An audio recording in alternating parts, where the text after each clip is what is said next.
Permisi, selamat pagi. Oh, iya kakak, kenapa? Maaf nih pagi deh, kami kakak-kakak dari Fakultas Keperawatan UPH mau ketemu sama ibu sama bapaknya ada? Ada, bentar ya. Mama! Ada kakak-kakak perawat. Suruh masuk aja deh, mama lagi masak. Masuk aja kak.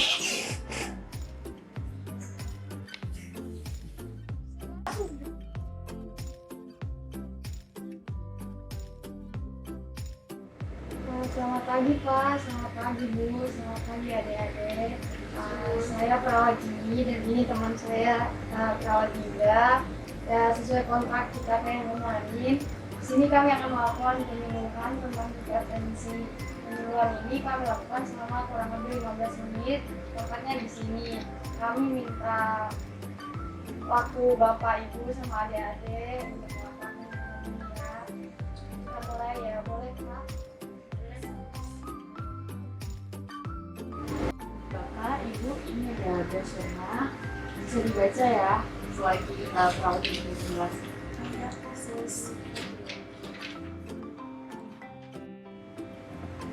Ini materinya ya Pak, Bu, kita mulai ya.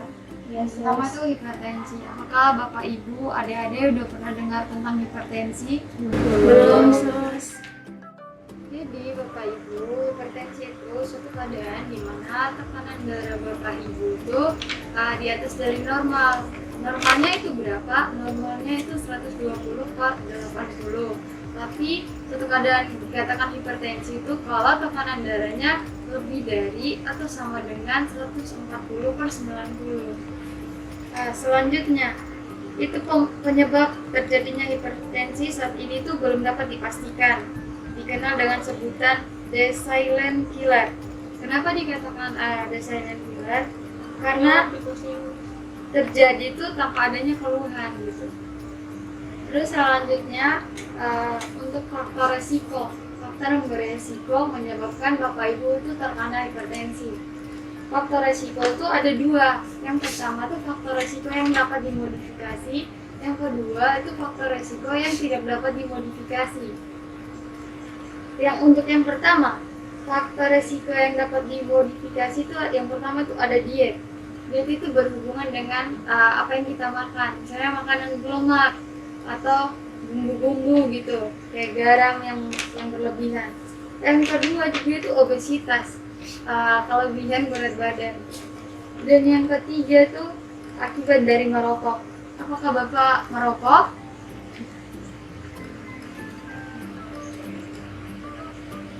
Enggak ya. Terus yang keempat itu ada diabetes mellitus atau biasa kita tuh menyebutnya dengan penyakit gula gitu.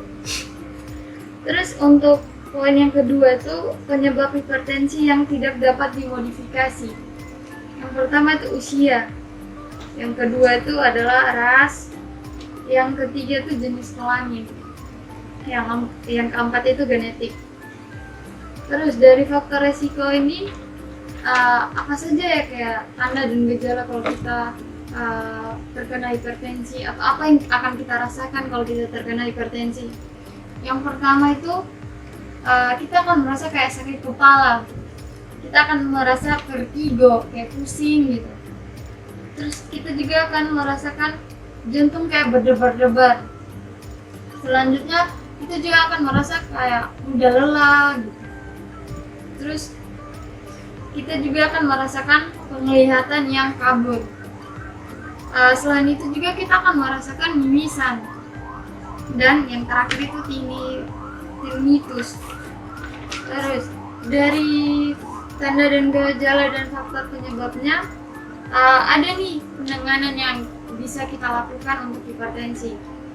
Caranya gimana? Caranya dengan mengonsumsi obat-obatan dan mengubah pola hidup kita, pola hidup yang dapat dimodifikasi kayak diet, obesitas, merokok, dan diabetes mellitus. Terus di bawahnya itu ada pencegahan. Untuk mencegah agar kita terhindar dari hipertensi itu gimana? Yang pertama itu kita dengan cara mengatur pola makanan kita. Makanan yang bagaimana, makanan yang tidak terlalu mengkonsumsi lemak atau garam berlebih. Terus yang kedua tuh dengan cara berhenti merokok. Kalau misalnya Bapak merokok, berhenti merokok gitu. Yang ketiga, tidak mengkonsumsi alkohol. Ya. Yang keempat, olahraga yang teratur. Jadi olahraga juga itu bisa membuat kita terhindar dari hipertensi. Yang selanjutnya tuh menghindari stres. Untuk menghindari stres itu kita harus menentukan coping kita agar kita terhindar dari stres, kita tidak terfokus lagi dengan stres kita. Selanjutnya, kan tadi saya jelaskan tentang makanan kan. Ini makanan dan minuman yang harus dihindari. Yang pertama tuh makanan berlemak, makanan bersantan, itu juga kita harus hindari ya, jangan terlalu berlebihan. Selanjutnya itu makanan dengan kandungan garam natrium yang tinggi. Contohnya kalau ibu masak, kalau garam berlebih juga itu bisa menyebabkan hipertensi. Terus selanjutnya makanan dan minuman berpengawet itu juga bisa menyebabkan hipertensi. Dan seperti yang saya bilang di atas juga itu alkohol, bumbu-bumbu penyedap juga bisa menyebabkan hipertensi. Untuk itu semua kita seperti yang saya bilang kita harus mengkonsumsi obat-obatan untuk mengurangi hipertensi ini. Terus kita juga harus menjaga pola hidup kita. Dan terakhir kita juga harus mengontrol hipertensi kita dengan cara pengecekan tekanan darah itu di puskesmas juga atau bisa dilakukan di rumah. Tapi saya sarankan Bapak Ibu keluarga di sini untuk melakukan kontrol di puskesmas terdekat. Demikian dari penyuluhan yang bisa saya berikan. Apakah ada pertanyaan dari Bapak, Ibu, atau adik-adik?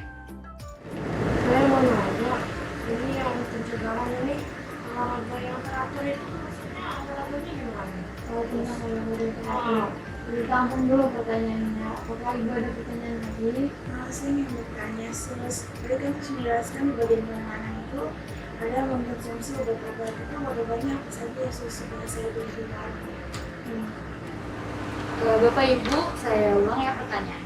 Pertanyaan dari Bapak tadi, olahraga teratur seperti apa saja untuk mencegah hipertensi? Benar Pak? Iya. Yang kedua, pertanyaan dari Ibu, obat-obat apa saja yang bisa digunakan sebagai penanganan hipertensi yang bisa ditemukan di luar? Iya, khusus. Jadi untuk pertanyaan dari Bapak terkait olahraga teratur itu apa saja? Olahraganya itu bisa naik turun tangga, bisa jalan sehat, bisa jogging, bisa bersepeda, dan bisa juga berenang Pak. Oh, begitu ya, Sus. Terus untuk pertanyaan dari Ibu terkait dengan obat-obatan ya, obat-obatan itu saya sarankan Ibu dan Bapak tuh periksa aja ke puskesmas, kontrol ke puskesmas. Di puskesmas nanti ada dokter, ada suster, nanti obat-obatannya bisa diresepkan oleh dokter. Oh iya, baik Sus. Oh iya, kami sudah selesai melakukan penyuluhan. Di sini kami akan melakukan bertanya-tanya dulu kepada Bapak Ibu agar kami bisa memastikan bahwa apa yang kami jelasin itu sudah tersampaikan kepada Bapak Ibu. Yang pertama ya, boleh Bapak Ibu tolong sebutkan 4 dari 8 faktor risiko penyebab hipertensi. Jadi faktor risikonya itu pertama ada penyakit gula, kemudian itu tergantung dari jenis kelaminnya, usia, sama merokok. Untuk pertanyaan selanjutnya, saya mau bertanya ke Bapaknya ya. Bapak boleh sebutkan tanda gejala hipertensi sesuai yang tadi sudah dijelaskan oleh perawat ini? Ya, jadi Sus yang saya dengar dari materi tadi itu ada sakit kepala, terus mudah lelah, terus penglihatan kabur, jantung suka berdebar-debar, gitu bukan? Iya, dari pertanyaan-pertanyaan yang diajukan oleh perawat Jini dan perawat Dinda, nampaknya Bapak Ibu sudah memahami ya apa yang kami jelasin. Apakah ada pertanyaan lagi Bapak Ibu? Tidak sus. Karena tidak ada pertanyaan, kita akhiri aja penyuluhan ini. Terima kasih atas bantuan Bapak Ibu dan atas wakilnya. Untuk brosurnya Bapak simpan aja, Bapak Ibu simpan aja sebagai pegangan Bapak Ibu ya. Terima kasih, kami mohon pamit. Terima kasih ya sus.